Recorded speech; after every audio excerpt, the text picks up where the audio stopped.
Okay, folks, welcome back to Political Economics, Universal Pretoria 2021. Today, week 6 of this course, and today we are going to see a paper. Let me share my screen, folks, and then we go straight to the paper that we are going to see today. So I have already just discussed briefly the syllabus and general information of the course. Any questions, you just ask me as we move along. The paper I want to discuss with you today is a classical paper. It doesn't get much better than this paper. It's the colonial origins of comparative development, an empirical investigation, and it came out in the American Economic Review back in 2001, 20 years ago, right? Lots of important things happened in 2001. By Darren Acemoglu, Simon Johnson, and James Robinson, right? And this is a paper that has really influenced the way we do economics in general, not only development economics, right, folks? It has really changed the way we see concepts such as endogeneity and the use of instrumental variables. It's a very cool paper, very nicely written, highly influential. I don't know, we can check. We can go to RePack and check how many citations it has received, but I think it's in the thousands, easily in the thousands, right? There we go. Colonial origins of comparative development, an empirical investigation.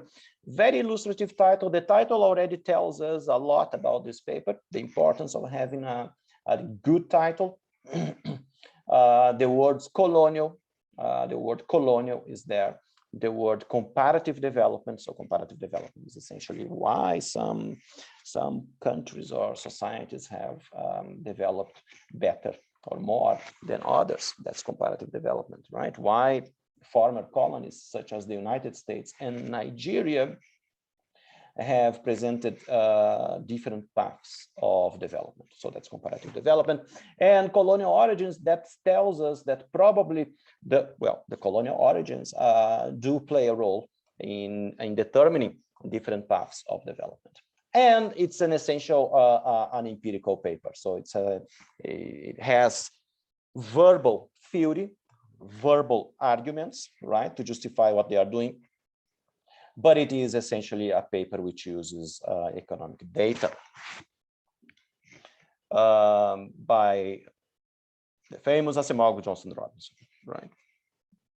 And interestingly enough, this is really the very first paper which probably made Acemoglu, Johnson, Robinson so important in our profession, right?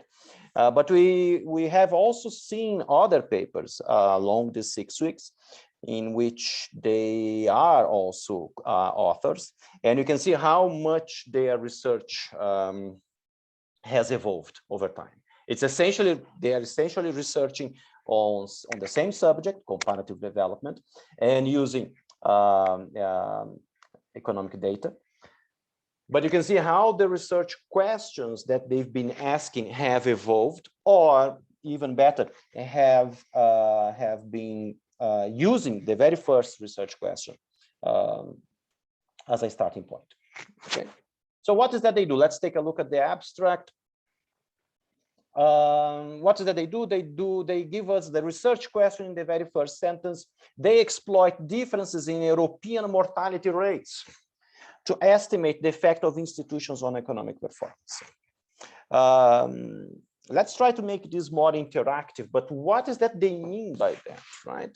They exploit differences in European mortality rates, right? So let's see.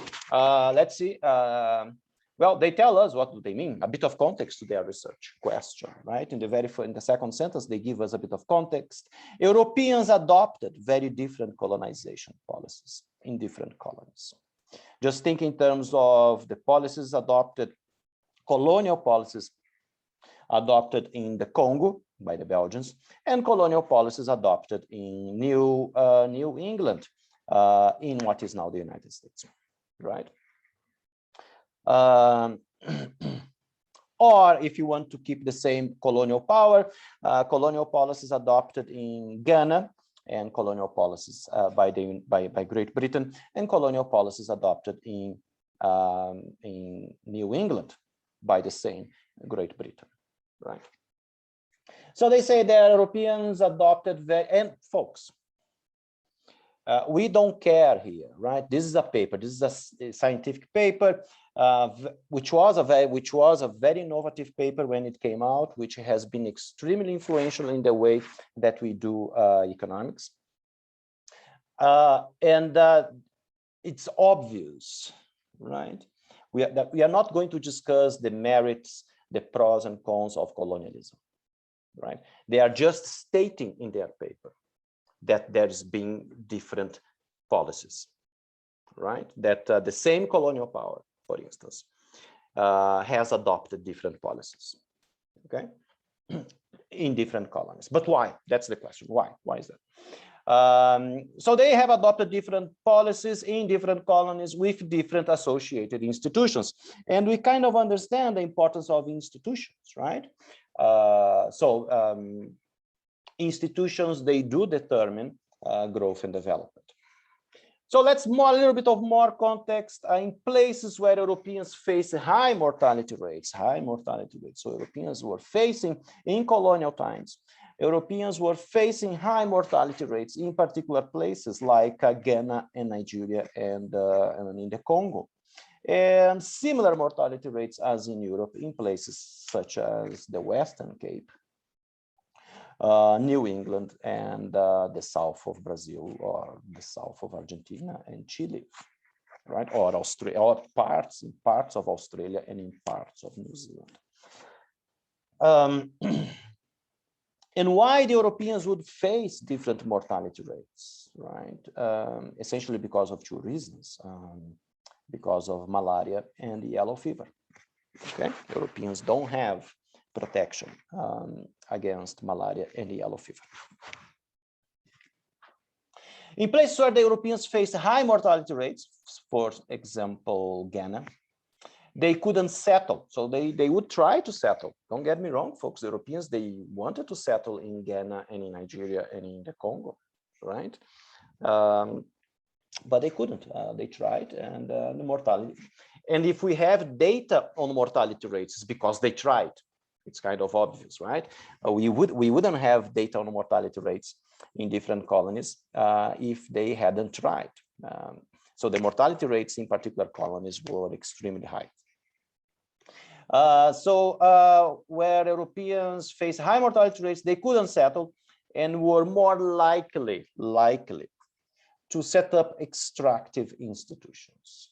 Okay, we are going to see in a few moments, they're going to tell us what extractive institutions are. We still have them around. That's something here on the chat facility. Did Africans also have higher mortality? No. And that's another point they are going to make as we move along. No, Africans have protection, natural protection. If Africans survive childhood, in highly infested areas, they are protected in their for life. They do not face high mortality rates. It's European descent people, we need, even if we were born in Zimbabwe, or even if we are born in Kenya or in South Africa, after a number of generations, we still do not have natural protection. Okay, natural selection doesn't happen that fast. Okay, so yes, answering your question, no, they didn't have high mortality rates in the same areas.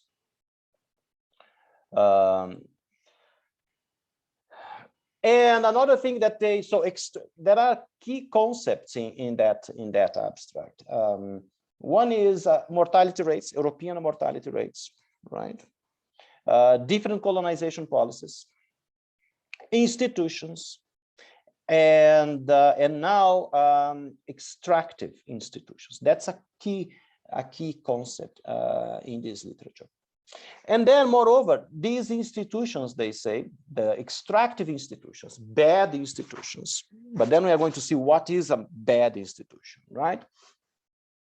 These institutions persisted to the present. So they say, and they give a number of examples of how persistent institutions are over time, even when there is a regime change, as there was back in the 1960s in African countries with independence. Some of those colonial institutions persist to this day. Even if there was regime change in 1994 in South Africa, some of those apartheid institutions or policies, some of those still persist today. Okay. What else they put in the abstract? Exploit. So research question again, and what is that they find? Exploiting differences in mortality rates, in European mortality rates, as an IV, as an instrumental variable for current institutions. They estimate large effects of institutions on income per capita. So what is that they are doing here? They are telling us, they are giving us two sets of results, the first stage and the second stage. They are essentially using an instrumental variable setup, right? So they use mortality rates as an IV for institutions, right? Because mortality rates in the colonies, right? Mortality rates in the colonies will determine the quality of institutions. So countries with high mortality rates, European mortality rates. And why Europe? Well, because Europe is the continent which expanded, either we like it or not, right? All societies expand. And they are doing a paper on European mortality rates. That's what this paper is about. You could try to do a paper on the Bantu expansion, right? At some point, the Bantu people from Nigeria and Ghana, they expanded southwards into the African continent, right? And they had similar effects, but much earlier on than the European expansion. Okay. So they are doing the European expansion because they have data for that. And it's an interesting idea that can probably, I was going to say easily, but no, it's not easily implementable for other expansions, such as the Bantu expansion, right? Because of the lack of data. So, but explain. So there are two sets of results there because it's a two-stage setup. It's an instrumental variable setup, right? The first is mortality rates in colonial times, European mortality rates in the colonies, right? Has an effect on the quality of institutions.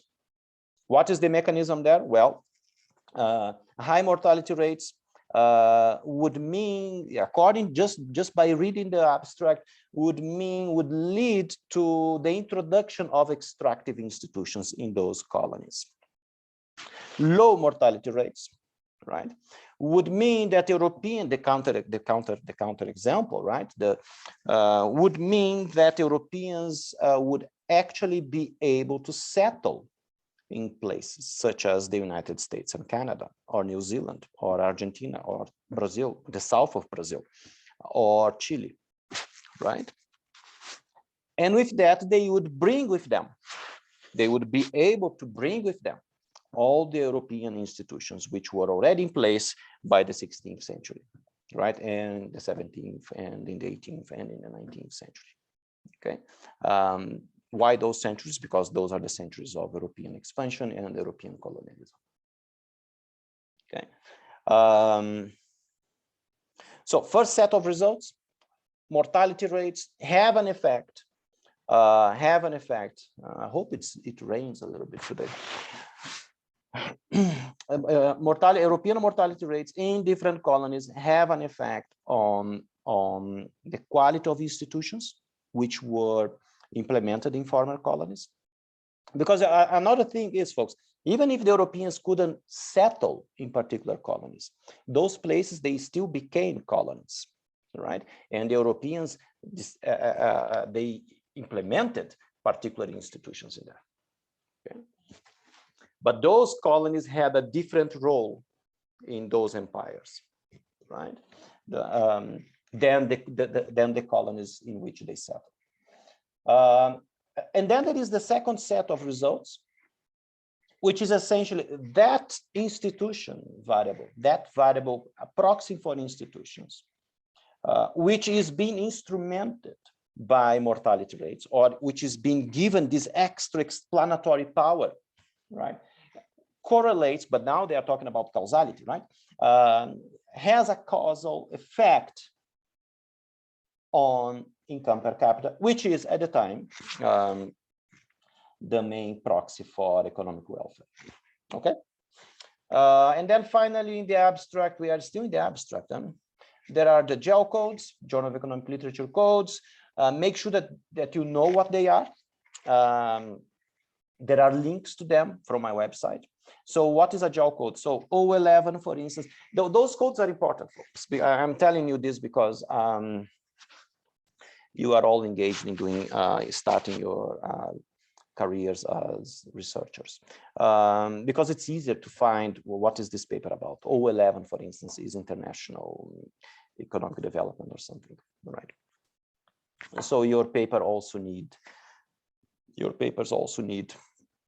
to have a JEL code, and you can find the JEL codes from my website. So make use of it. Sometimes also papers have keywords, right? Keywords. And it's remarkable that even former students of mine, they don't get the idea of where these keywords come from. Well, usually if you have to put keywords down there with your JEL codes, the keywords, they usually come from where? From the title, geniuses. So the keywords of this paper would be colonial development empirical. Okay.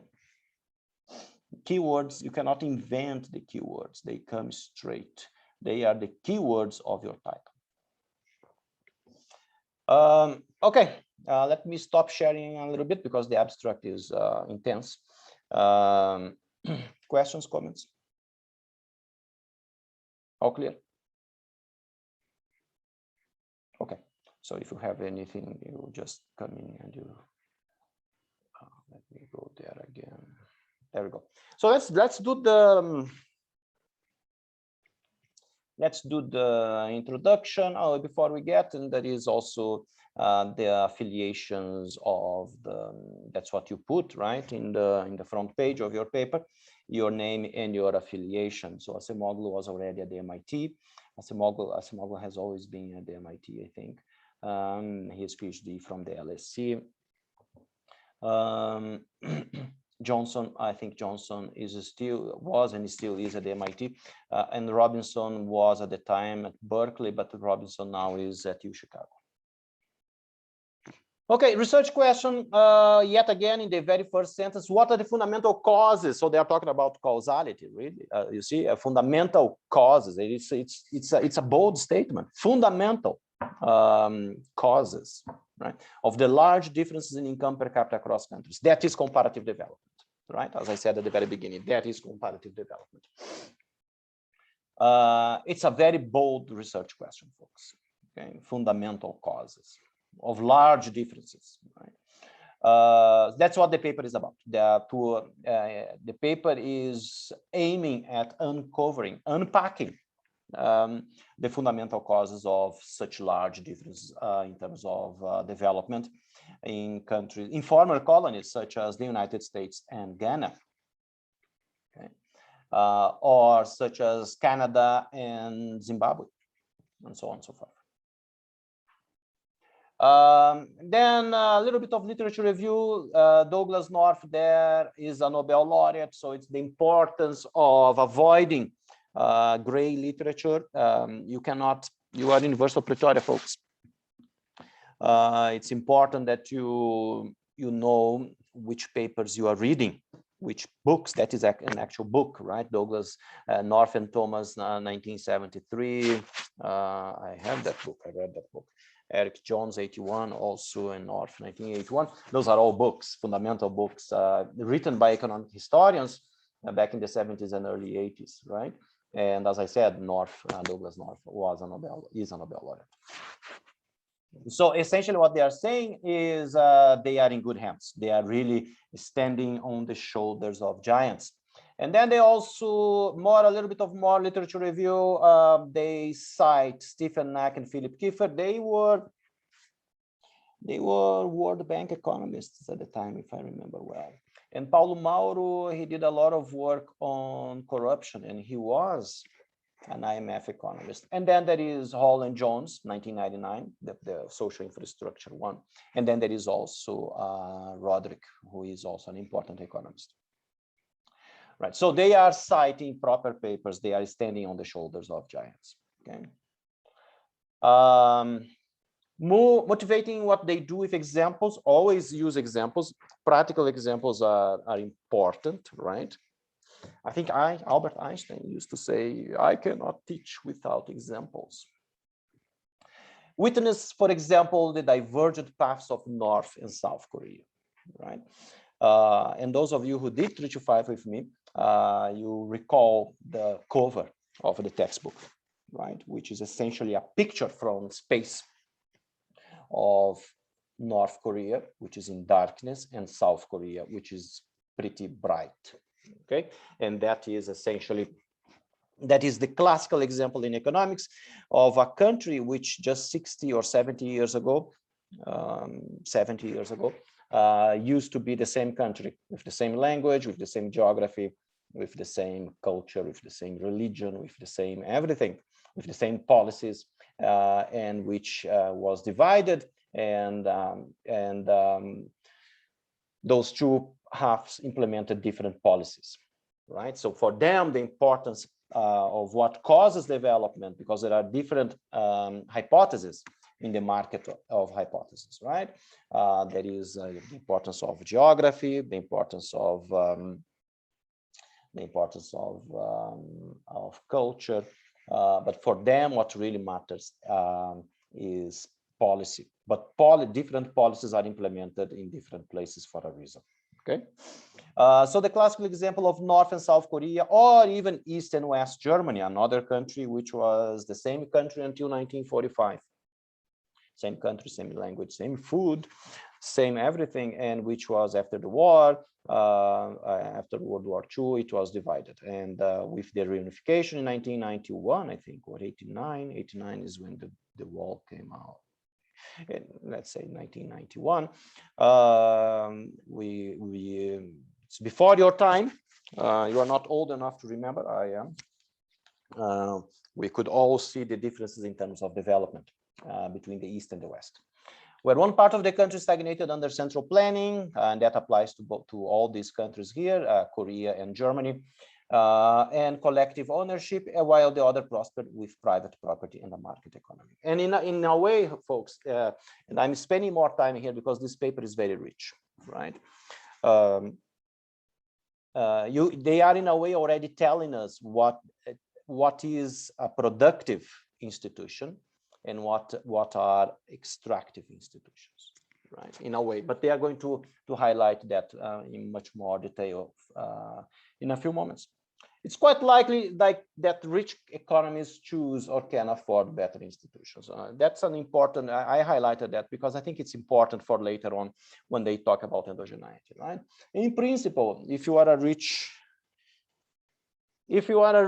society, if you are a poor country, but if you are a poor society, but a rich country, such as the DRC is very rich in minerals. In principle, you can actually buy better institutions, right? You just go around, you go to the supermarket of institutions and you buy whatever you want. You pick and pay, right? You go to Sweden and you get what you think is interesting from Sweden. You go to the US and you get what is interesting from the US, and so on and so forth.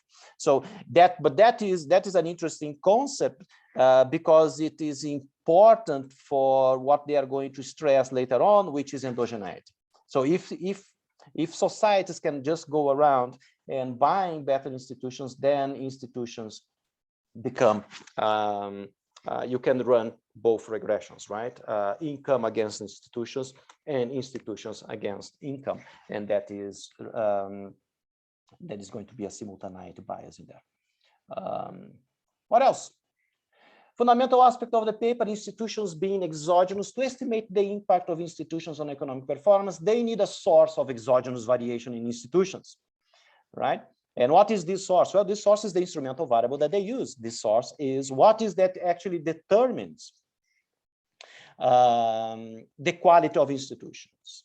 And they are going to make the point that what determines the quality of institutions is settler mortality rates. The mortality rates of Europeans will determine the quality of institutions or the quality of the policies implemented. Okay, that is going to be the external variation, okay, or exogenous variation.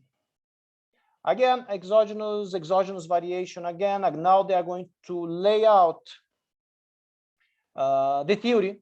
As I said, it's an empirical paper, but they lay out verbally, and they are really masters of their trade. They are going to lay out verbally, beautifully, what is the model they have in mind. Okay, what do I write there? The theory, intuitively explained, fundamentally important paragraph, almost orgasmic, right? You can have an intellectual orgasm here.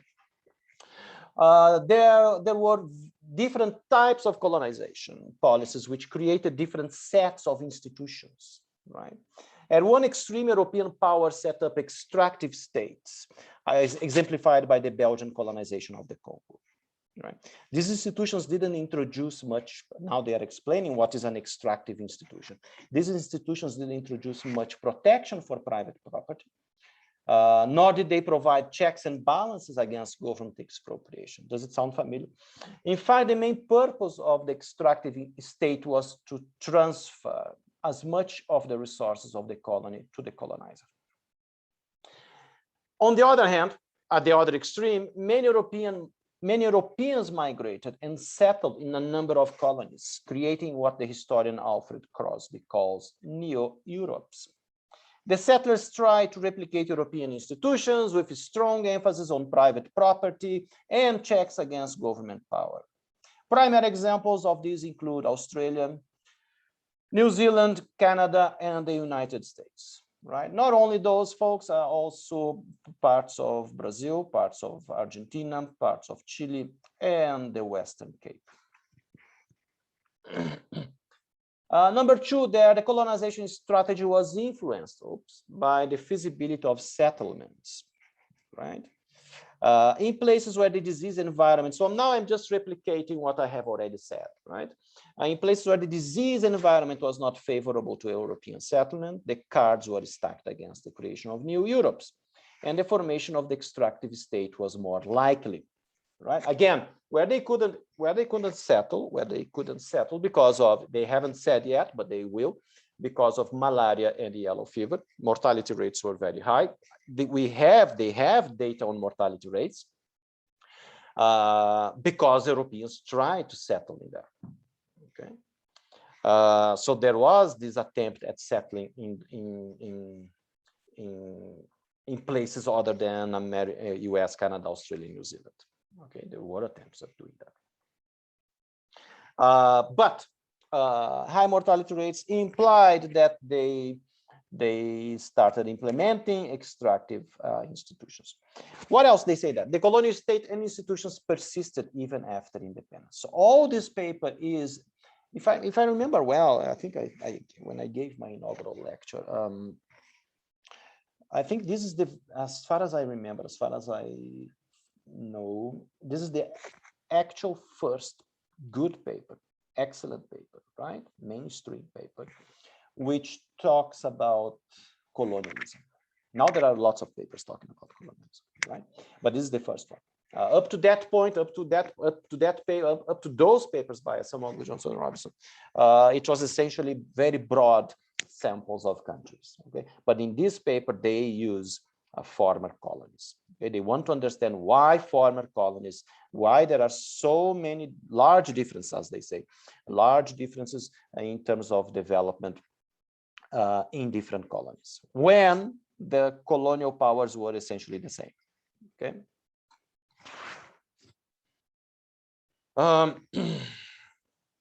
What else they say? The famous instrumental variable giving external variation to institutions based on based on these three premises, they use the mortality rates expected by the first European settlers in the colonies as an instrument for current institutions in these countries. Okay. There is a scheme, the famous scheme. What a beauty this is. Huh? Potential settler mortality determine settlements, right? And settlements determine early institutions. And early institutions, because the institutions are persistent, they determine also current institutions. And institutions, they determine economic performance. Okay. The data to construct the IV, they use data on the mortality rates of soldiers, bishops, and sailors stationed in the colonies between the 17th and 19th centuries, largely based on the work of the historian Philip Curtin. This gives a good indication of the mortality rates faced by settlers. Europeans were well informed about these mortality rates at the time, even though they didn't know how to control the disease that caused these high mortality rates. So Europeans never had, we still don't have, protection, natural protection, and it took a long time. Now we can take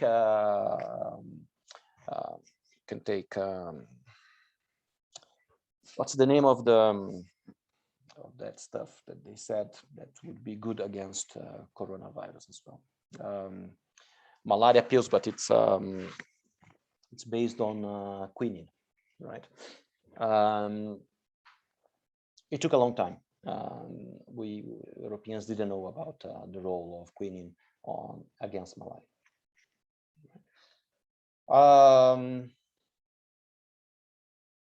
And Europeans were all informed even back in colonial times. Europeans knew, for instance, in where I come from the south of Brazil. I was born in the south of Brazil, where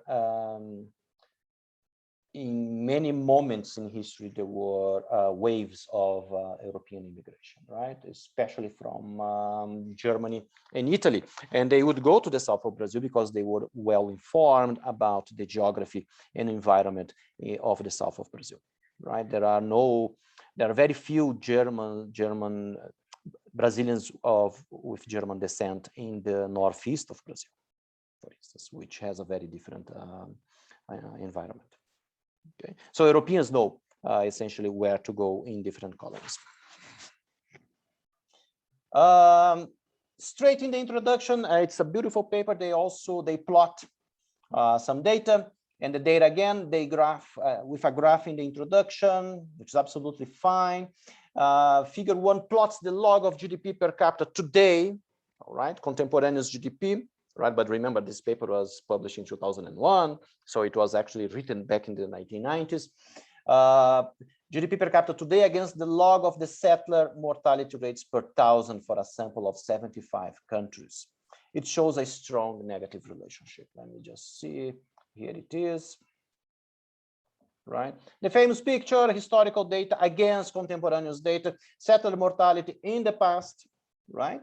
Settler mortality in the past against GDP per capita in 1995. That was at the time contemporaneous data.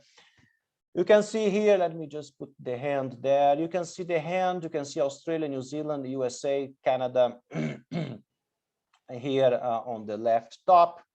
High GDP in 1995, but very low, not 10 o'clock yet, very low settler mortality rates. And then we have here the Gambia, Nigeria, and Mali, for instance, Madagascar there, low GDP and high mortality rates.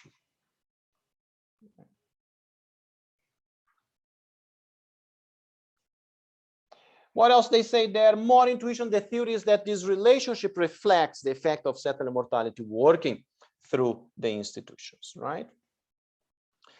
And the data again and regressions substantiate these claims or premises.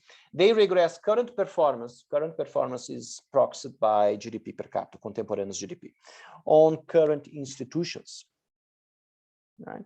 And instrument the latter current institutions by settler mortality rates or by a historical variable, settler mortality rates, which in their framework has an effect on institutions, which in turn has an effect on GDP or development. And the data, again, they use the protection against risk of expropriation index from political risk services. That's a proxy for institutions. The variable measures differences in institutions originating from different types of states and state policies. Right? By the way, folks, this paper came out in American Economic Review. You can just go, you know how to do it, right?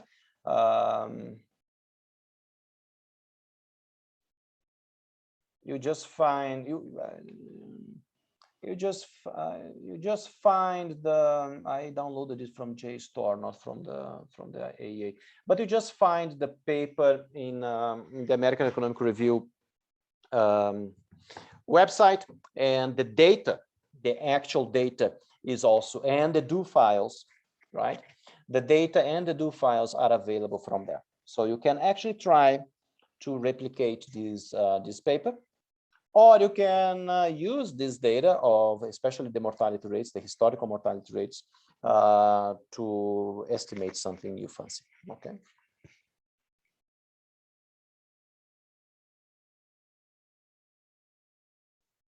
The results, and even a bit on policy, regression shows that mortality rates faced by the settlers more than 100 years ago explains over 25% of the variation in current institutions. So the effect is quite large.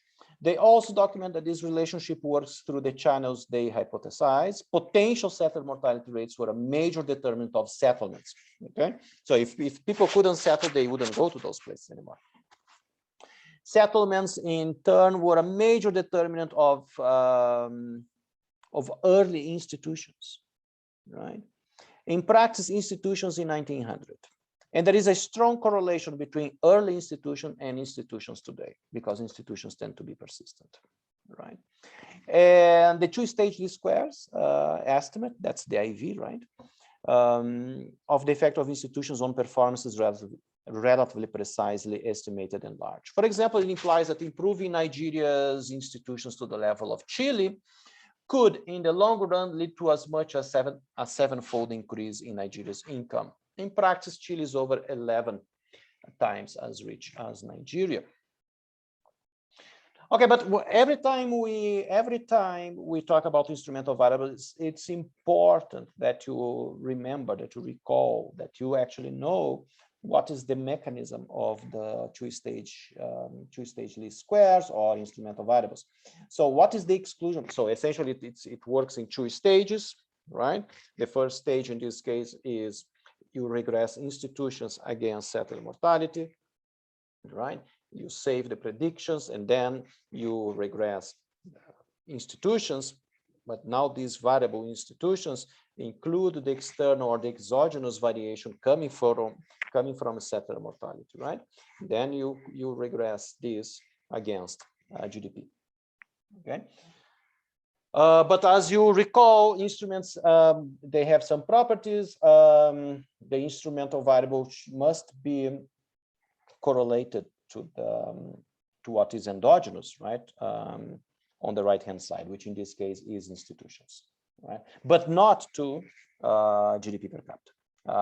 Settler mortality correlates to GDP per capita via, right, institutions. Okay. So what is the exclusion restriction? There is an exclusion restriction there. The exclusion restriction implied by their instrumental variable regression is that conditional on the controls included in the regression, the mortality rates of European settlers more than 100 years ago have no effect on GDP per capita today, other than their effect through institutional development. Okay. What else they say there? And exclusion restriction again. The great majority of European deaths in the colonies were caused by, first time, malaria and the yellow fever. Although these diseases were fatal to Europeans, and that answers your questions, Ana Maria, were fatal to Europeans who had no immunity.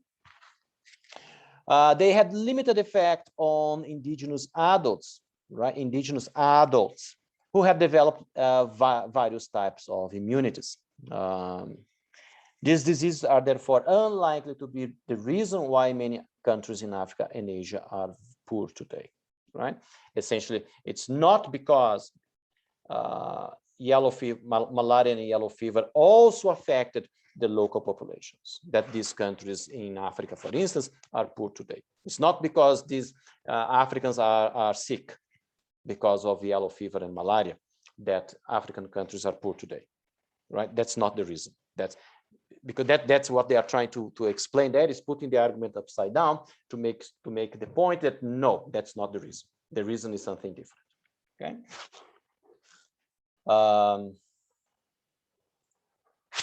Interpretation of the results in Africa as an example.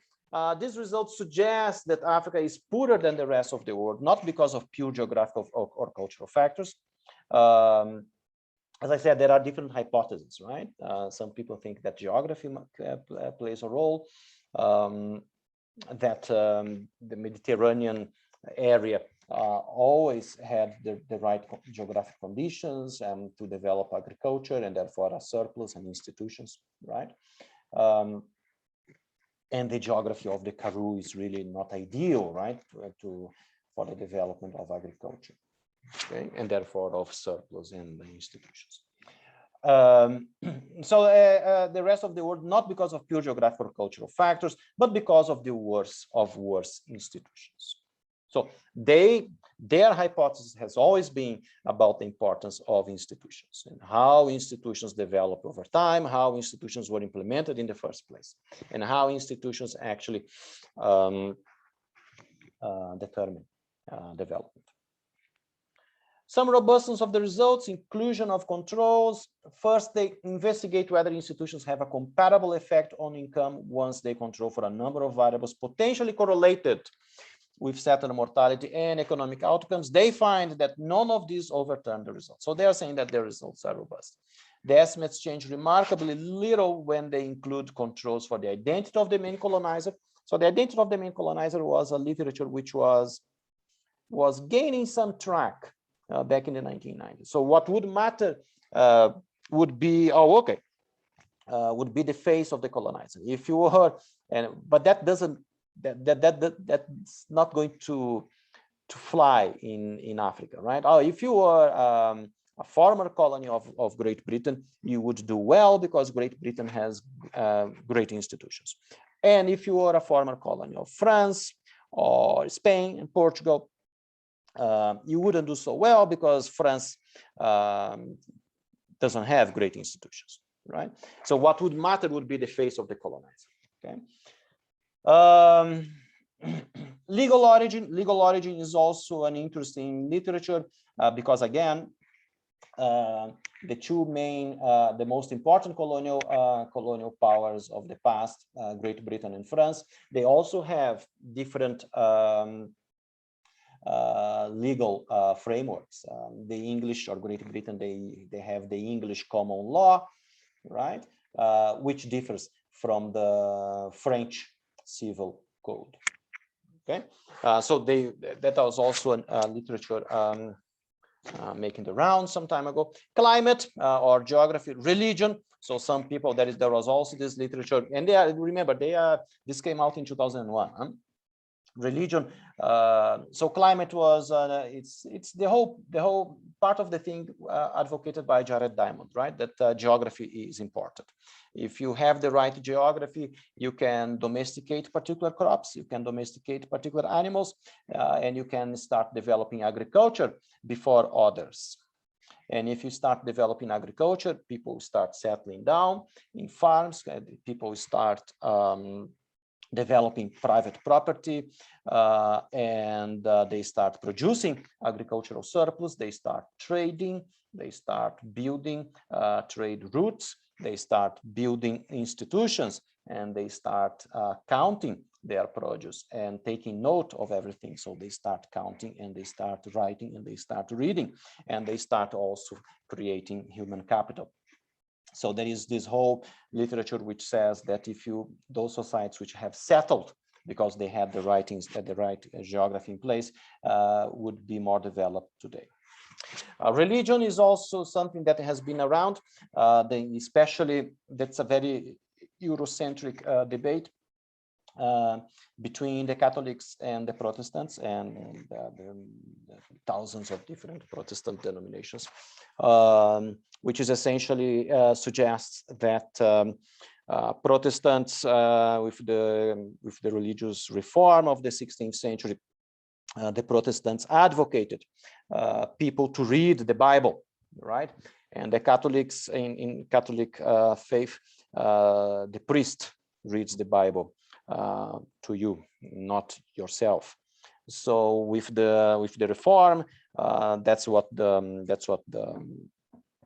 hypothesis suggests. With the reform, people's living in Protestant countries would start reading more the Bible, and therefore would start forming more human capital. Okay, didn't really. It's a literature which is there, right? It's difficult to fly again. Difficult to fly. Because usually people give the usual examples, right? Shakespeare was Catholic, Leonardo was Catholic, Mozart was Catholic. Geography, again, climate and geography, they move together. Natural resources, soil quality, and measures of ethno-linguistic fragmentation. So they put all those things as control variables, okay? And they put all those things as control variables because those at the time were important alternatives to what they are proposing as the main channel, which is the quality of institutions. Furthermore, the results are also robust to the inclusion of controls for the current disease environment, prevalence of malaria, life expectancy, and infant mortality, and the current fraction of the population of European descent, right? So they put all these control variables not because they fancy those control variables, but because those control variables account for different hypotheses in the literature, okay? And that's the way that you guys should also include your own control variables. Literature review in addition to the literature contribution. Again, when you review the literature, at the end of your review, you have to tell the reader what is that you add to this literature. Usually I see papers by students and by people submitting to the journals where I work. They review very extensively the literature, long literature reviews, really.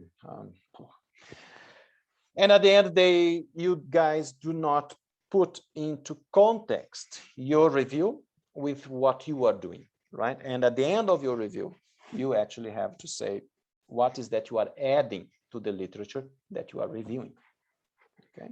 And that's what they do here. They are not aware of others who have pointed out the link between settler mortality and institutions, though scholars such as blah, blah, blah, blah, blah, blah, blah, blah, have discussed the influence of diseases on human history. Even more importantly, Diamond, 1997, the book, in particular emphasizes comparative development, but his theory is based on the geographical determinants of the incidence of the Neolithic revolution, right? That's what I said before.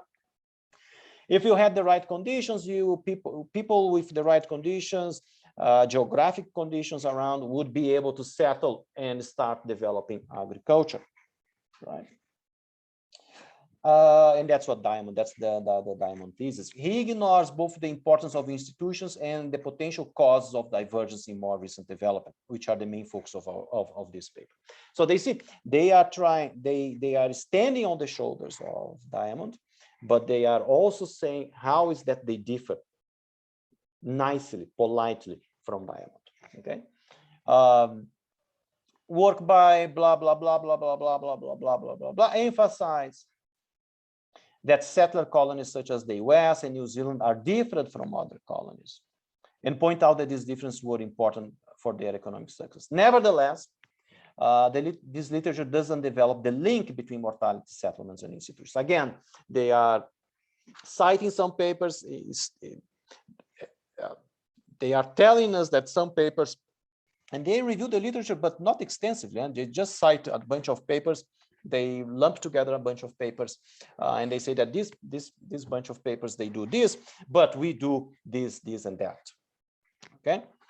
And then they go ahead and say their argument is more closely related to work on the influence of colonial experience on institutions. Hayek argued that the British common law tradition was superior to the French civil law, which was developed during the Napoleonic era to restrain judges' interference with state policies.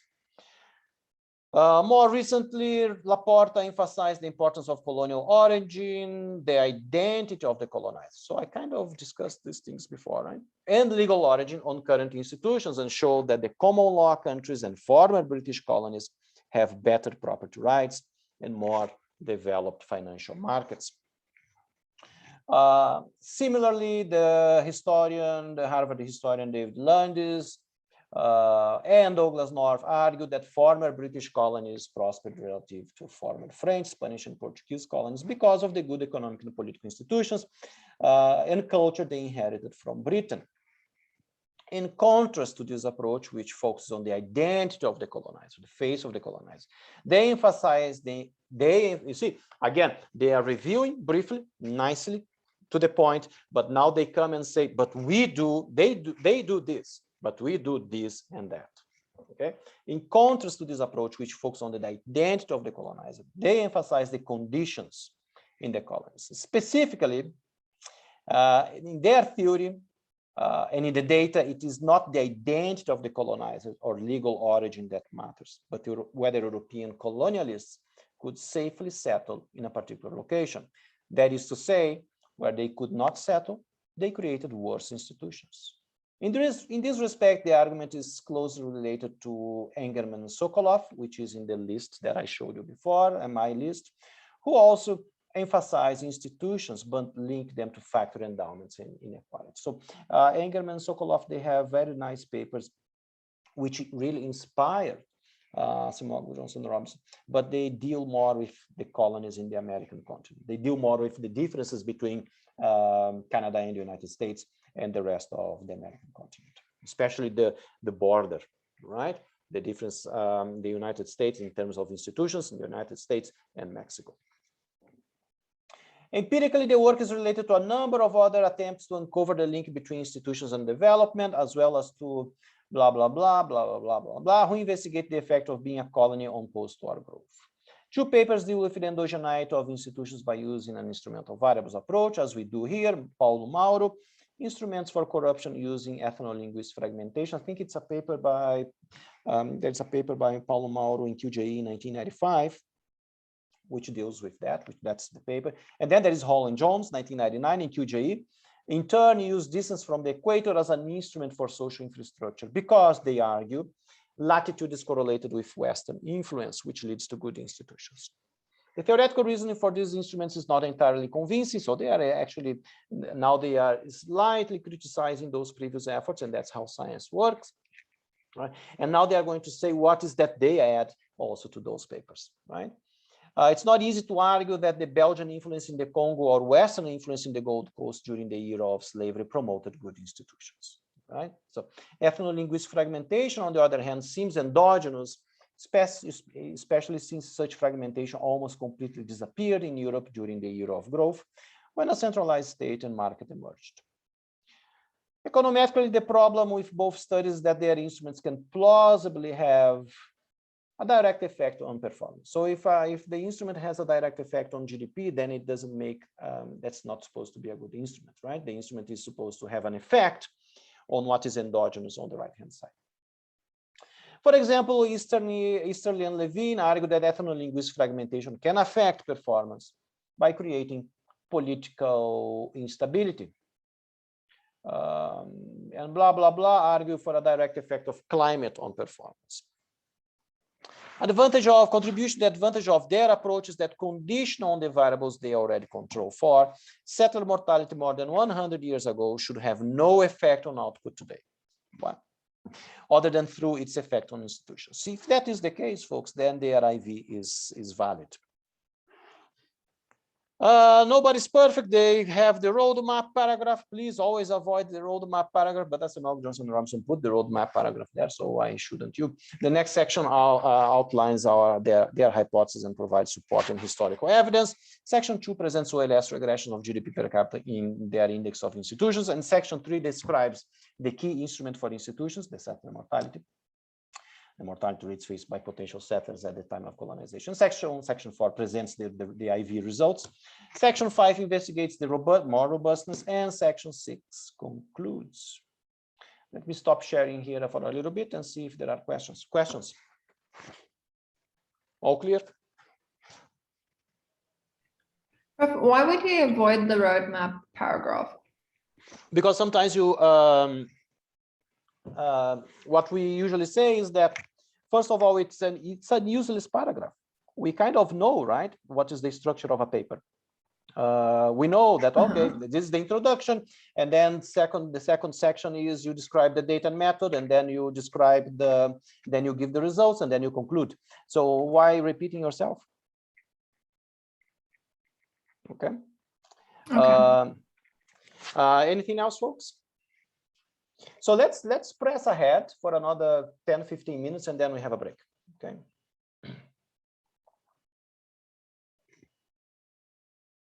And also, before I share, also because the more you write, the more mistakes you make.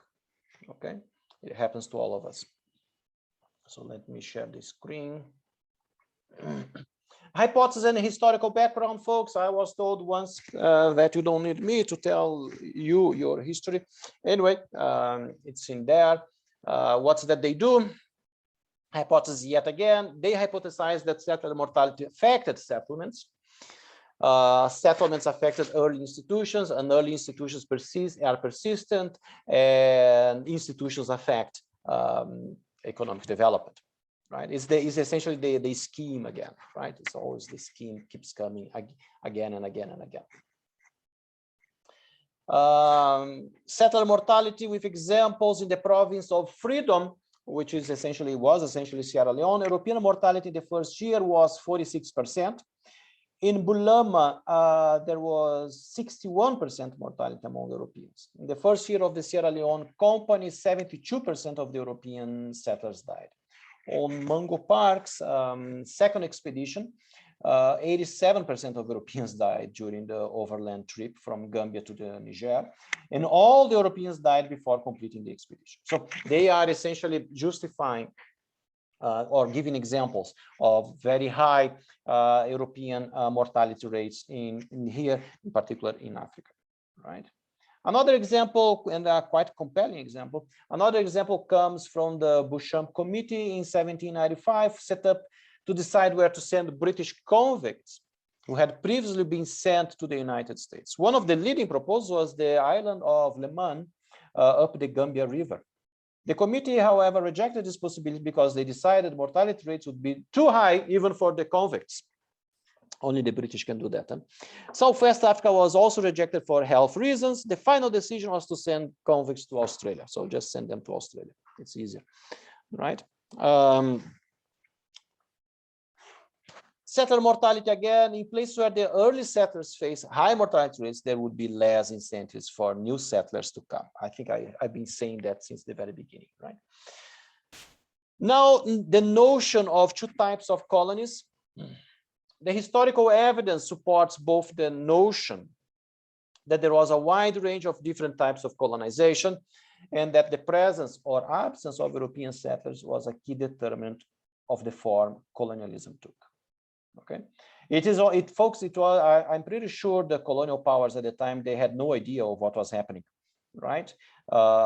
In the same sense that we have very little idea of what is happening right now, with all the influence of, for instance, of China in the African continent. Okay, and these two types of colonies or two types of policies was probably an unintended consequence coming from different mortality rates. Okay, some historical context for the different types of colonies. People bring their institutions with them. The settlers wanted institutions and political rights like those prevailing in England, for instance, at the time.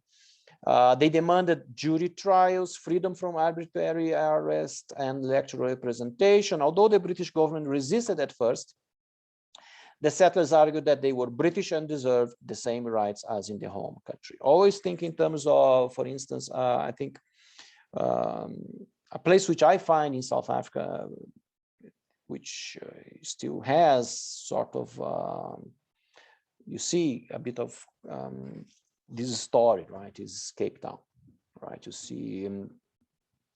see all the institutions in Cape Town, right, were brought, well, to Cape Town when English or British were really migrating in large numbers to Cape Town. You see the parliament, you see the university, you see UCT, you see the parliament, you see the company gardens, and it's the fort is before, right? The fort is Dutch, but you see I think signals of colonialism there, of that paragraph, right? Of when settlers come, they bring with them their institutions. Okay, they usually bring with them their heritage, okay, or the institutions that they are used to. More historical context story, the other type of colonies. This is in sharp contrast to the colonial experience in Latin America during the 17th and 18th centuries, and in Asia and Africa during the 19th and early 20th century. The main objective of the Spanish and Portuguese colonization was to obtain gold and other valuables from America. Soon after the conquest, the Spanish crown granted rights to land and labor, the encomienda, and set up a complex mercantilist system of monopolies and trade regulations to extract resources from the colonies. Okay. What else? The Congo, more historical context for the hypothesis, the classical extractive type of colony. Probably the most extreme case of extraction was that of King Leopold of Belgium in the Congo. The blah, blah, blah argue that following the example of the Dutch in Indonesia, Leopold's philosophy was that and they quote, the colonies should be exploited, not by the operation of a market economy. Even King Leopold is telling us what a good institution is and what a bad institution is, right? But by state intervention and compulsory cultivation of cash crops to be sold to and distributed by the state at controlled prices. So I think King Leopold describes pretty well what bad institutions are. And blah, blah, blah calculates the tax rates on Africans in the Congo approached 6% of their income during the 1920s and 1930s. Okay. More on the extractive institutions and on government constraints, important for the development of democracy later on in time. Overall, there were few constraints on state power in the non-settler colonies. The colonial power set up authoritarian and absolutist states with the purpose of solidifying their control and facilitating the extraction of resources. Okay. A little bit on institutions, institutional persistence, or institutions are indeed persistent. Institutions are persistent again. It's difficult to change institutions, folks. And you can ask me, but how come it's so difficult to change institutions? Well, with the independence, and I think they are going to cover that point in a few moments. With independence, there are new people coming into power, but why do you think? What's the incentive for them to change institutions? They are going to inherit particular institutions, for instance, extractive institutions, and they are going to benefit from those extractive institutions. Why do you think that people will be nice just for the sake of being nice to their own people, right? We have to deal when we create policies, when we do economics and we propose policies, we have to assume that people are what they are, that they react to incentives. Okay. We have to be realistic. We cannot, folks, think that people are something when they are not. Okay. An example, institutions are persistent, more historical context and examples. An example of the persistence of extractive state institutions into the independence era is provided by the persistence of the most prominent extractive policies. For instance, in Latin America, the full panoply of monopolies and regulations, which had been created by Spain, remained intact after independence for most of the 19th century. Forced labor policies persisted and were even intensified or reintroduced with the expansion of export agriculture in the later part of the 19th century. Slavery persisted in Brazil until 1886. Actually, that is wrong. So Brazil became independent in 1822 to 1821. And slavery persisted in Brazil until 1888. So that is a typo there, it's 88, right? And during this sizable boom in Mexico, forced labor was reintroduced and persisted up to the start of the revolution, the Mexican Revolution in 1910. Forced labor was also reintroduced in Guatemala and El Salvador to provide labor for coffee growing. In the Guatemalan case, forced labor lasted until the creation of democracy in 1945. Similarly, forced labor was reinstated in many independent African countries, for example, by Mobutu in Zaire, which is now the Congo. They are just giving examples of how, even when there is a structural change, independence, for instance, institutions are still persistent. When the new elites inherit extractive institutions, so now they're going to say what I said 3 minutes ago, inherit extractive institutions, they may not want to incur the cost of introducing better institutions and may instead prefer to exploit the existing extractive institutions for their own benefits. So the question is why institutions are persistent. I think this paragraph gives you the answer. In many cases, modern persistence of institutions, in many cases where European powers set up authoritarian institutions. And that goes back to some of the papers that we saw 2 or 3 weeks ago. They delegated the day-to-day running of the state to a small domestic elite. This narrow group often was the one to control the state after independence and favored extractive institutions. Right? Some of the okay, so now they are going to start talking about data and descriptive stats. I think we can probably, let me stop sharing here. I think we can probably, we can probably break for 10 minutes, 5 or 10 minutes. But before breaking, questions, comments? All good. Okay. Okay, folks, let's break for, let's break for 5 minutes. I think it's enough. Huh?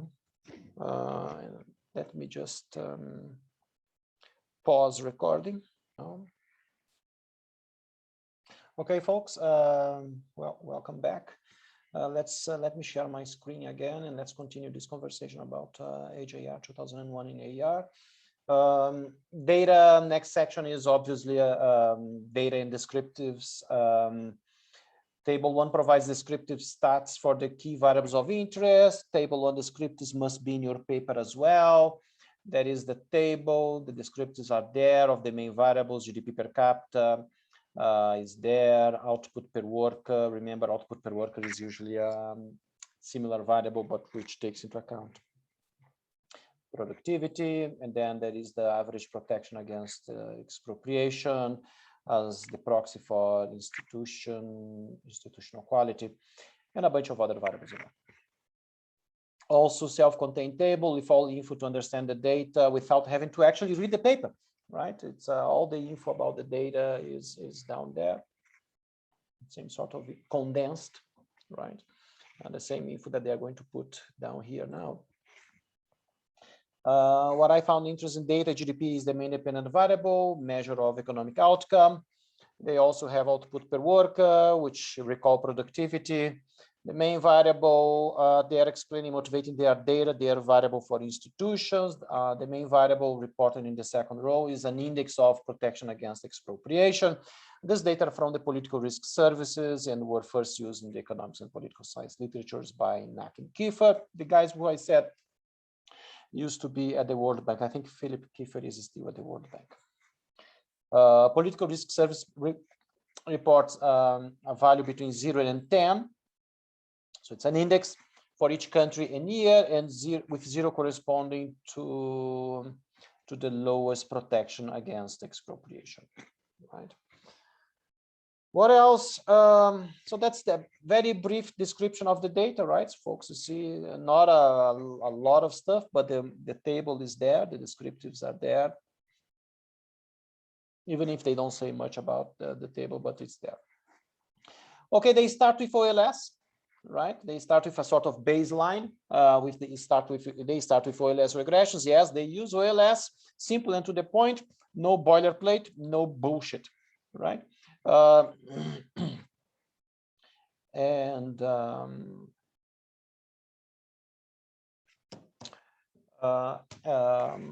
Table 2 reports OLS regressions of log per capita income on the protection against against expropriation variable in a variety of samples.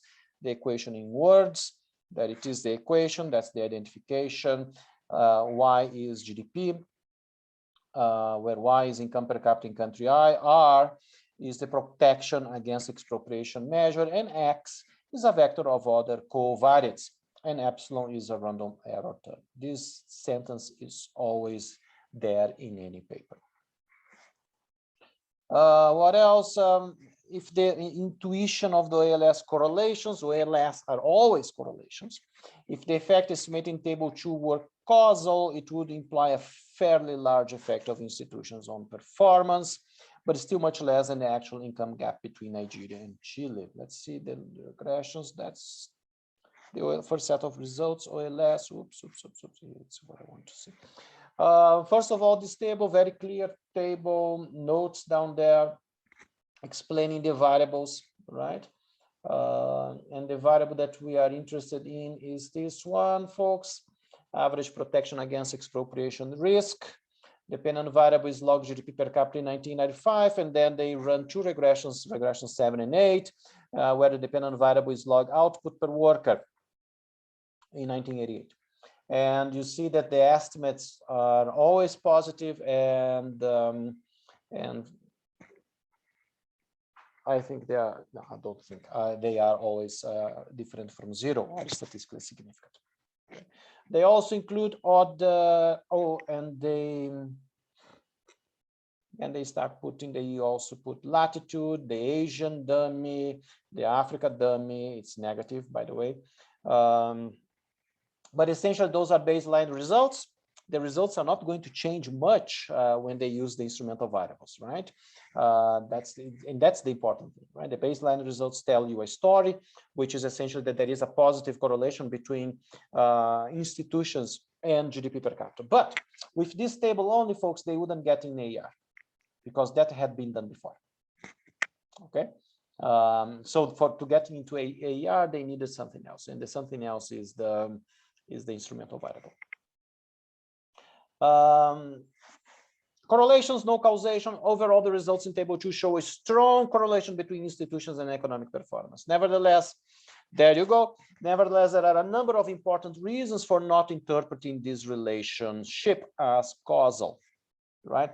Just correlations. If just with a bunch of correlations, you don't get into a top journal. You need to be creative. You need to come up with something else. You need to add something to this literature, right? They also illustrate average protection. They also illustrate, folks, it's just the average protection against expropriation risk on GDP per capita, and we see the positive correlation there, right, folks? You see the US, Canada, New Zealand, Australia, and Singapore at the very top. And then you see, I think this is Mali, Sudan, you see Haiti, and I think this is Zaire. At the time, Congo was still called Zaire, right? At the bottom. Mortality of early settlers, background info on settler mortality. Malaria and yellow fever, important for understanding their instrumental variable strategy. In this subsection, they give a brief overview of the sources of mortality facing potential settlers. Malaria, particularly Plasmodium, blah, blah, blah, and yellow fever were the major sources of European mortality in the colonies. In the tropics, these two diseases accounted for 80% of European deaths, while gastrointestinal disease accounted for another 15%. Okay, context of yellow fever and malaria and settler mortality right there. And that is quite a lot of information, background information about malaria and yellow fever in the former colonies. Exclusion restriction for the HIV, malaria and yellow fever affected Europeans mostly, right? These considerations, together with the data they have on the mortality of local people and population densities before the arrival of Europeans, make them believe that settler mortality, and that goes again with you, Ana Maria's point at the very beginning. This is before the arrival of Europeans, make them believe that settler mortality is a plausible instrument for institutional development. This disease affected European settlement patterns and the type of institutions they set up, but had little effect on the health and economy of indigenous people. Okay. Data on settler mortality, where is this data coming from? The data on mortality of European settlers come largely from the work of Philip Curtin. Systematic military medical record keeping began only after 1815 as an attempt to understand why so many soldiers were dying in some places. The first detailed studies were retrospective and dealt with British forces between 1817 and 1836. The US and French governments quickly adopted similar methods. The difference here is that the United States was never a colonial power, right? Some early data are also available for the Dutch East Indies. By the 1870s, most European countries published regular reports on the health of their soldiers. Brief explanation, context of this historical data set on mortality in colonies. The IV results. The IV results, folks.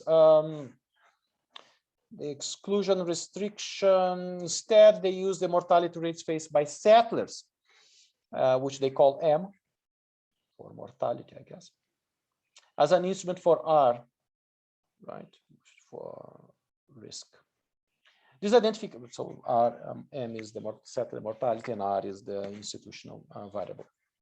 This identification strategy will be valid as long as M, the IV, is uncorrelated with epsilon, the error term. That's essentially textbook material. Huh? That is, if mortality rates, but necessary in this context. If mortality rates of settlers between the 17th and 19th centuries have no effect on income today, other than through their influence on institutional development. So that's how IV works, right? They argued above that this exclusion restriction is plausible. First stage story.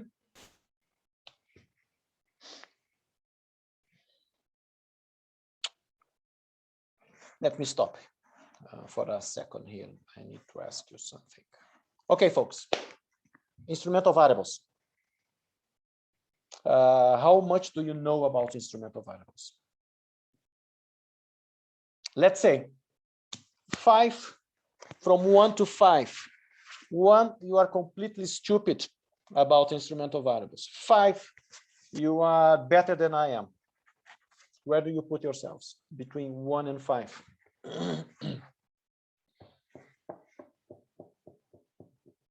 Come on, guys, because that determines how much I'm going to talk about instrumental variables for the next 45 minutes.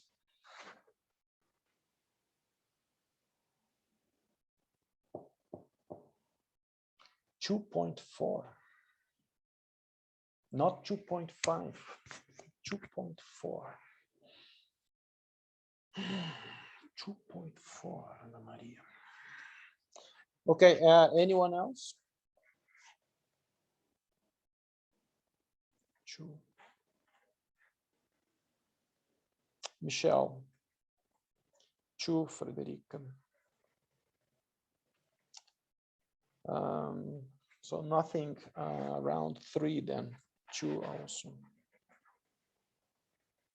I think I made a mistake in asking you to put numbers on this.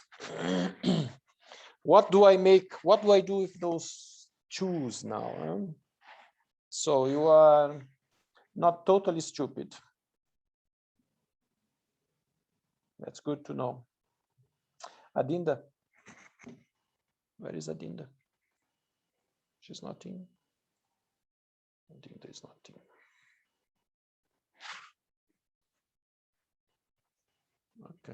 Okay, let me, let's go back. Actually, let me see what can we do about that. Okay, I will not share right now. Let me see if I can give you a quick introduction.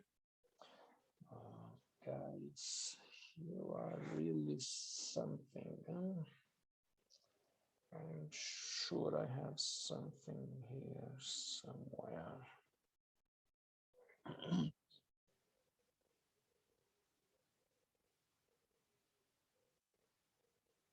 Just give me 1 minute. Bear with me for a minute.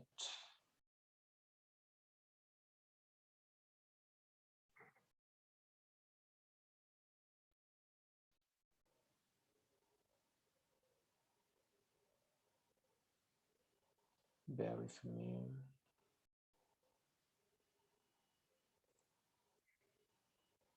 Stay there.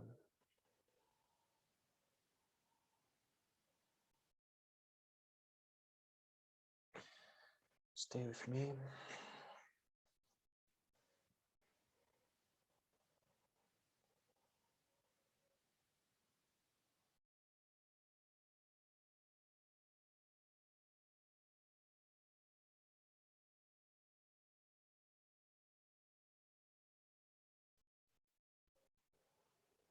Okay, let me try to help you then.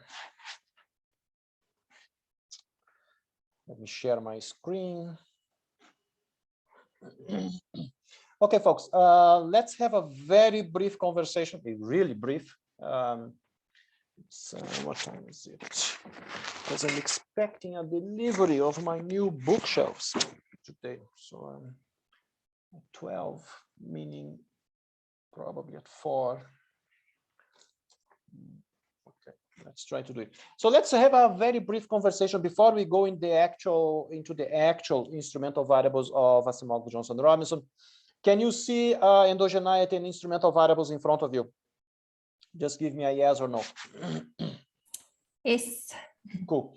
So if that is the case, well, it's following from some more stuff, right? There is, or there are omitted, if there are omitted variables in a sort of wage regression, then, so if we are trying to run a regression like this, folks, wages against education, right? Wages are usually determined by your education, right? If you have more education, you are going to get a higher salary once you go into the market. If you don't have a lot of education, you end up working in the mines, which is not a great job. So usually economists run this sort of equation here, huh? Wages against education. But there are more, right? There are other determinants of wages, for instance, ability, that is not necessarily captured by formal education. So if that is the case, there are omitted variables in the wage regression above. Then the education variable will be correlated if there are omitted variables, and there are always omitted variables, right? There will always be, no model is perfect. There will always be omitted variables somewhere in any regression. So if that is the case, there will, the education variable will be correlated with the residual. We are going to get this covariance between X and, I call the residual here U, okay? And not epsilon. Covariance between X and U is going to be different from 0. If that is the case, we are, this is an important, covariance between X and U must be 0. That's one of the properties of the OLS estimator. Okay. The above means that we have a statistical endogeneity problem in the model. On the other hand, one would argue that wage can have an effect on education as well. So we can regress. Instead of regressing a wage equation, we can regress education against wages, right? It's also plausible, right?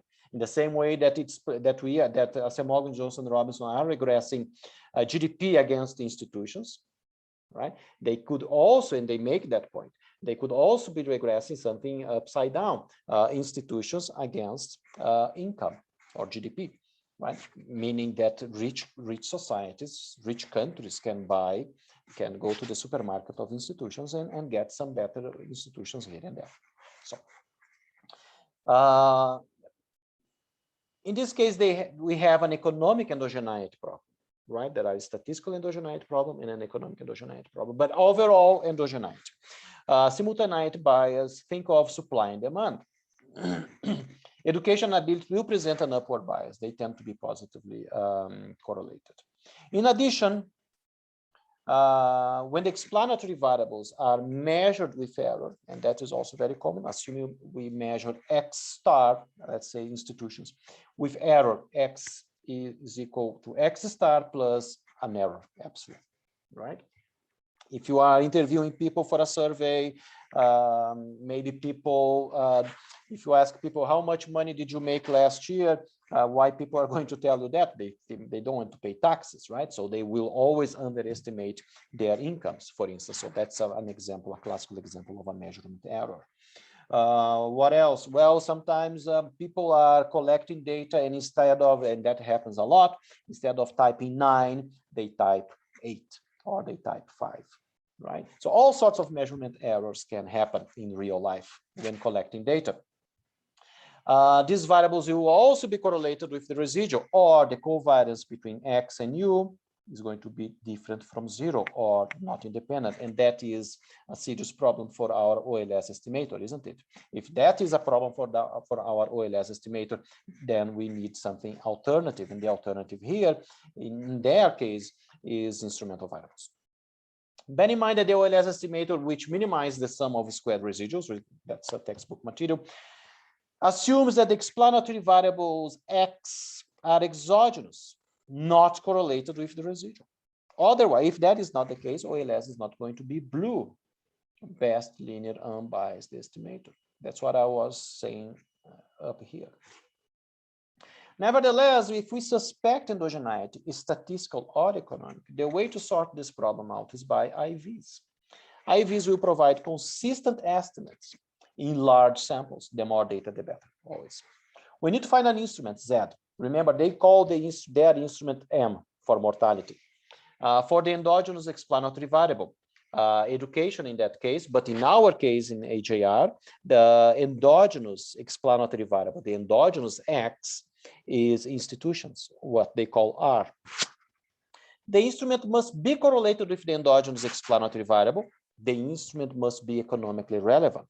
So what is their endogenous explanatory variable? It's expropriation against risk against expropriation, right? What they call R. The instrument must be economically relevant. So the covariance between X, in our case, institutions, and Z, mortality, must be different from 0. There must be a correlation, right, between settler mortality and institutions. If the correlation between the instrument and the endogenous explanatory variables is low, then the instrument is weak, right? And that's why in a few moments, they are going to show us the instrumental variable estimates, and they are going to show us the 2 stages, right? I'm going to show you the stages in a few moments, right? They are going to show us the first stage where they regress, So IVs, before anything, IVs are OLS, but in 2 stages, okay? So they're going to show us the 2 stages. The first stage is going to be institutions against settler mortality. And the second stage is going to be institutions against GDP, or GDP against institutions. So the first property is that the instrument must be correlated with the endogenous explanatory variable, and also not in the original equation, right? And settler mortality doesn't belong in the original equation. That's what they've been trying to tell us, right? Consequently, not correlated with the residual. So the correlation should be 0. It must be exogenous. The instrument, what is that this instrument variable is doing, or the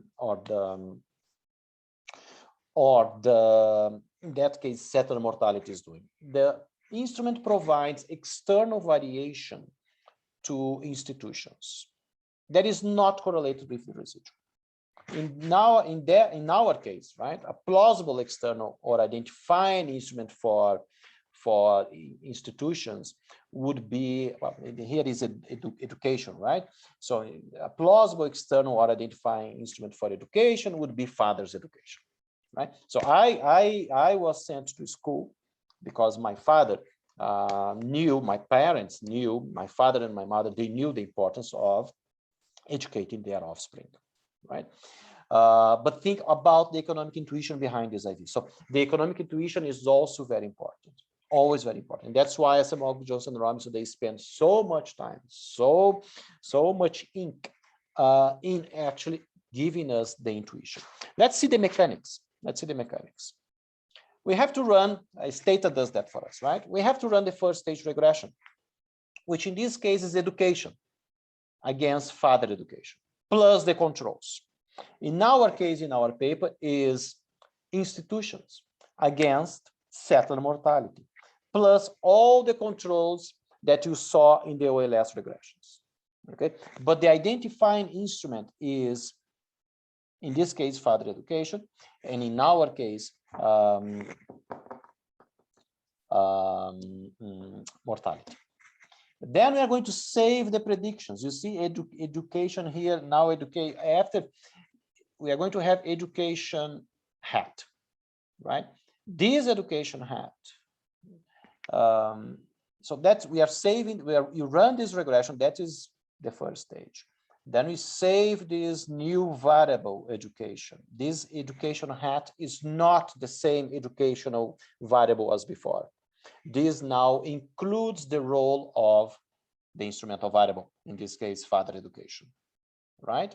It includes the external power, the exogeneity of father education, right? And in here you can also see, that's why I like to show equations, and that's what I really miss in terms of teaching face-to-face, right? Is that father education cannot determine my wage. My father's education cannot determine my wages, but it determines the education that I got, which in turn determines my wages. You see, your father's education doesn't determine your wages, right? But it determines that you are at the University of Pretoria now, acquiring education, which in itself will determine your future wages, okay? So now we have education hat, which includes the role of the instrumental variable. And now we are going to run the second stage regression. That's why we call instrumental variables also two-stage least squares, because it comes in two stages. Now we are going to run again the wage equation against education, but this is education hat, right? This is education hat. This education again includes the external power coming from father education, okay, which is consistent in large sums, right? I really wanted just to give you this. I don't need the rest, right? But this is I think this is the most important. What are the two stages? This is I think this is the most important, but it's important that you know the intuition. Obviously, folks, that we can have more than one instrumental variable. You can have father education and mother education, right? And you have an over-identified system with two instrumental variables against one endogenous. Okay. Let me stop sharing here to see if it is reasonably clear. Is it better than 2 now? And this data can do that for you, right? Stata can do that for you. I think. Let me see here. Let me share my screen again.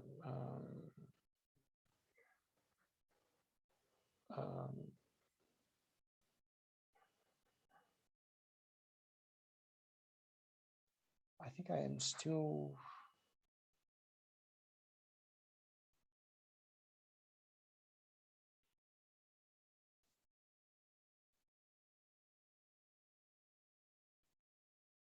I don't know what I've done now. I want to share this. Oh, yeah, okay. Let me just share again briefly.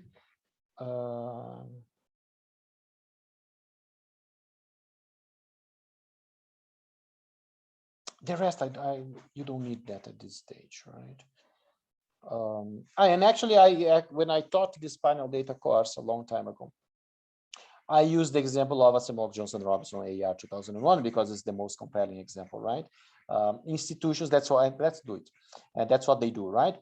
This is the first stage, institutions against mortality, right? And bear in mind the subscript here, mortality is IT minus N, because mortality in their case is mortality in colonial times, right? So they regress institutions I against mortality IT minus N. Right, that's the first stage. And then the second stage is essentially GDP log I against institutions, but the hat is in the wrong place, right? Institutions hat. So that institutions include the external power, the exogenous power coming from mortality. Okay. Let me. Okay, folks, I hope it helps, at least for you to get the intuition behind. And I hope your choose have increased to 3 now, at least, right? Let's go back now. Let's go back to the paper, because I hope it can help you. So this relationship shows that ex-colonies, former colonies where Europeans face higher mortality rates have substantially worse institutions today, the first stage story. I'm going to show you the table in a few moments, right? They show it also the first stage graphically. So average expropriation risk institutions against log settler mortality. And you can see the negative relationship, right? Because of the two types of colonies. Okay. Now they are going to use this average expropriation risk, which includes the external power coming from mortality rates, to run the same regression as before, which is GDP against institutions. And that is the first stage. That's table 3. Table 3 here, determinants of institutions. So dependent variable is average protection against expropriation risk in 1985, 1995. And the settler mortality is essentially negative and significant, right?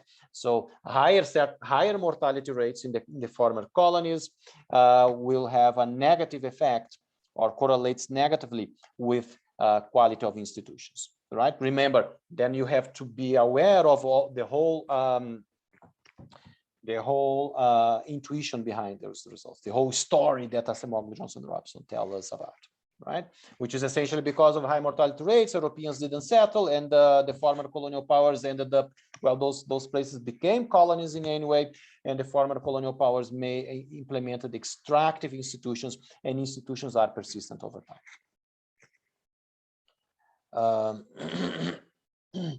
Sorry. Final A of table 4, discussion of the results, reports two-stage least squares, estimates of the coefficient of interest, alpha from equation 1, and panel B gives the corresponding first stages. Column 1 displays the strong first stage relationship between log settled mortality and current institutions in their base sample. Also shown in table 3, the corresponding two-stage least squares estimates of the impact of institutions on income per capita is 0.94. And now they're going to discuss discuss the size of this effect. This estimate is highly significant with a standard error of 0.16. And in fact, larger than the OLS estimates reported in table 2. And that's an important comment, right, from a statistical point of view. Usually the IV estimates, they are supposed to be larger than your baseline OLS estimates. And why is that so? Because now this variable incorporates the external power coming from your instrumental variable. So this variable is more powerful, right? And therefore, the size of the effects will be larger, right? So that's what we expect. The suggested measurement error in the institution's variables that creates attenuation bias likely to be more important than reverse causality and omitted variable bias. Here they are referring to measurement error broadly construed, whatever they mean. Right?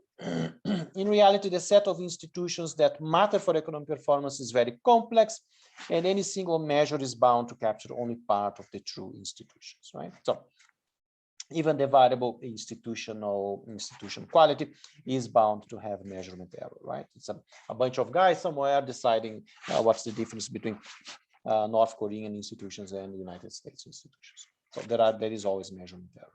And that's the famous table 4 regressions of log GDP per capita. Panel B down here is the first stage. So you can see that they are regressing protection against expropriation, against European settler mortality, and all the other control variables, which by definition are part of your instrument IV set. And you can see the negative estimates, right? So, oops, yeah, you can see the negative estimates. There we go. Higher mortality rates, particular types of policies are implemented, or extractive institutions are implemented, and that has a negative effect, or correlates negatively with institutional quality. And then up here, panel A is the second stage, right? And that's the second stage where they regress again GDP against institutions. But again, these institutions now, they incorporate the role of settler mortality, of the instrumental variable, right? It's a stronger, more powerful variable now. Okay, and again we see the positive correlations between better institutions and GDP per capita. Okay. Self-contained table with all the information you need to know about the variables being used, including the instrumental variable, is condensed down there. Okay. And then they also, folks, they split samples. Columns 3 and 4 document that the results are not driven by the new Europes. They exclude in some regressions, the US, Canada, Australia, New Zealand. The estimates remain highly significant and in fact increase a little. And then they discuss the size of the effects down there. And column 7 and 8, they add continent dummies. So they're essentially saying that, let's actually go and see the table, right? They do, you can see the base sample in regressions 1 and 2, they use the base sample, and then regressions 3 and 4, they use base sample without new Europes, and then base 5 and 6 without Africa, and then 7 and 8 with continent dummies. We see the Asia and Africa continent dummies. Interestingly enough, they use Asia dummy, and it's negative because this is actually before the rise of China, right? Just 20 years ago, China wasn't really making waves in the international economy. Okay, it was still it still is on a per capita basis a poor country, but even poorer 20 years ago. And then they also run a regression using, instead of GDP, they use output per worker, which is a measure of productivity. Okay, so that's what they are doing in here. More discussion of the results. Robustness, additional controls, you have to do the same in your paper. So, but again, additional controls, they must be well justified, right? And they do justify, right? For instance, justification for a control. I think it's important. Laporta argue for the importance of colonial origin, identity of the main colonizing country as a determinant of current institutions. The identity of colonial power could also matter because it might have an effect through culture, as argued by David Landis. In columns 1 and 2, they add dummies for British and French colonies of other nations. Colonies of other nations are omitted, right? Essentially, they are I think here they are arguing, I think we have this discussion before, an argument dating back to Max Weber views religion as a key determinant of economic performance. Control for this in columns 7 and 8, they add the fraction of the populations that are Catholic, Muslim, and of other religions with Protestants as the omitted group.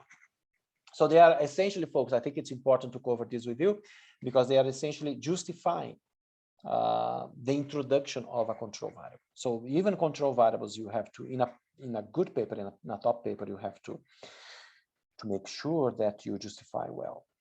And here is table 5 with the robustness. Again, panel B, folks, is the first stage. And they have their British colonial domain, French colonial domain, French legal origin. So they're including the controls above. What really matters for us and for them is that log settled mortality as the IV for, as the identifying IV for institution is still negative, because you see higher mortality rates, worse institutions, right? And then they use the risk variable now instrumented with mortality against the GDP, and they get actually larger, right, estimates, okay, positive estimates, so indicating the importance of institutions on development. Self-contained variable again, all information about the variables above are in the notes. Robustness checks for IVs, more robustness with latitude, the same story. Panel B is the first stage, panel A is the second stage. Average protection is always positive against GDP. Mortality is always negative against institution. Notes, a lot of info about the regressions. And you see what else, folks. Geography, they also include geography variables and health variables, malaria, life expectancy, infant mortality. And what they want to show, folks, is that the results are the same or robust. Mortality is still negative. Higher mortality still correlates negatively against institutional quality. And then the second stage, institutional quality still correlates positively against GDP per capita. Okay. Self-contained table. Over-identification test, some extra metrics to make sure that everything is clear, simple, unified, and robust. I'm not going to cover that with you because I think you don't need that to understand the paper. And that is more metrics than economics. The over-identification tests are not needed. Actually, I think you should know those things, but we don't have the time here. Concluding remarks, folks, conclusion, their punchline in this paper, they argue that differences in colonial experience could be a source of exogenous difference in institutions. That's essentially yet a different way of motivating their IV. The argument rests on the following premises. Europeans adopted very different colonization strategies with different associated institutions. In one extreme, as in the case of the US, Australia, New Zealand, Canada, they went and settled in the colonies and set up institutions that enforce the rule of law and encouraged investment. In the other extreme, as in the Congo or Zaire before, or the Gold Coast, right, Nigeria and Ghana, they set up extractive states with the intention of transferring resources rapidly to the metropolis. These institutions were detrimental to investment and economic progress. Colonization strategy was in part determined by the feasibility of European settlement, right? In places where Europeans face very high mortality rates, they could not go and settle, and they were more likely to set up extractive states. Finally, they argue that these early institutions persist to the present, right? Institutions are persistent. Determinants of whether Europeans could go and settle in the colonies, therefore, have an important effect on institutions today.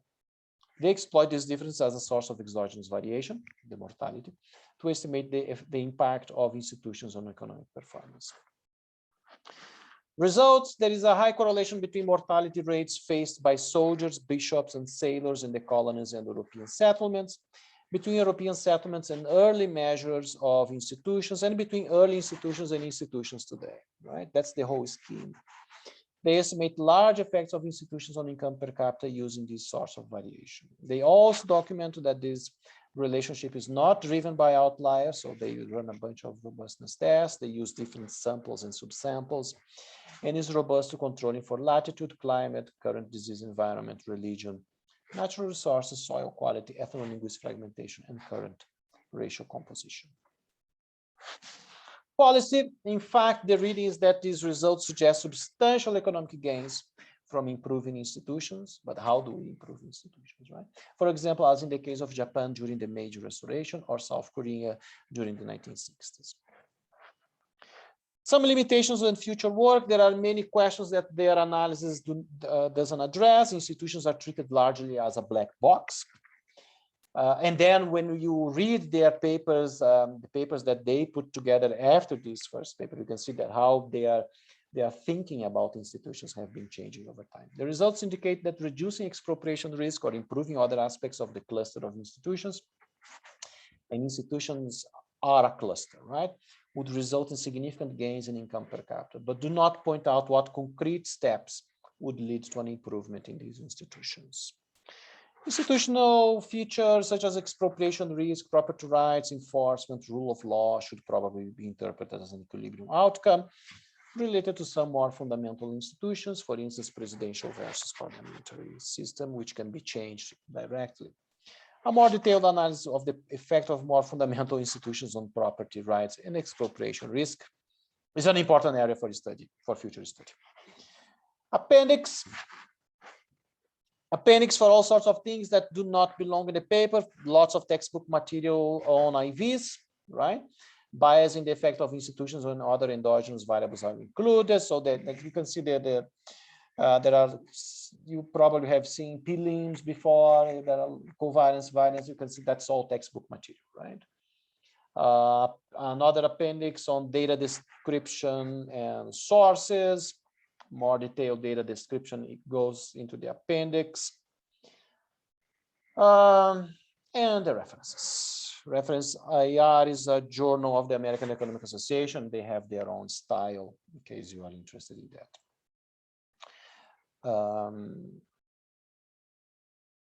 That's it.